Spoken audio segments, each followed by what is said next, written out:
వాలంటీర్లు జిల్లా రెవెన్యూ అధికారికి వినతిపత్రం ఇచ్చారు. గత ప్రభుత్వంలో తమను బలవంతంగా రాజీనామా చేయించారని, తిరిగి తమను విధుల్లోకి తీసుకోవాలని డిఆర్ఓ చంద్రశేఖరరావుకు వినతిపత్రం అందించారు. వాలంటీర్లకు ఉద్యోగ భద్రత కల్పించాలని, వేతన బకాయిలు చెల్లించాలని, కూటమి పార్టీలు ఇచ్చిన హామీకి అనుగుణంగా 10,000 రూపాయల జీతం ఇవ్వాలని, రాజీనామా చేసిన వాలంటీర్లను తిరిగి విధుల్లో చేర్చుకోవాలని ఆ వినతి పత్రంలో కోరారు. 23 నుంచి వాలంటరీ వ్యవస్థ ఉనికిలో లేదని చెప్తున్నారు. ఉనికిలో లేకపోతే మాకు శాలరీస్ ఎలా పడ్డాయండి?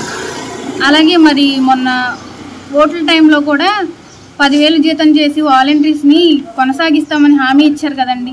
మరి అలా హామీ ఎలా ఇచ్చారండి? ఎలక్షన్ టైంలో కూడా మీరు జాబ్ చేయకూడదు, వెనక్కి తగ్గాలని చెప్పి కోర్టుల చుట్టూ తిరిగారు కదండి. మా జాబ్ లేకపోతే అలా ఎలా చేయించారండి? మా జాబ్ మాకు కావాలండి. జాబ్ మీద చాలామంది ఆధారపడి ఉన్నాం సార్. 2023 నుంచి వాలంటరీ వ్యవస్థ ఉనికిలో లేదని చెప్తున్నారు. ఉనికిలో లేకపోతే మాకు శాలరీస్ ఎలా పడ్డాయండి? అలాగే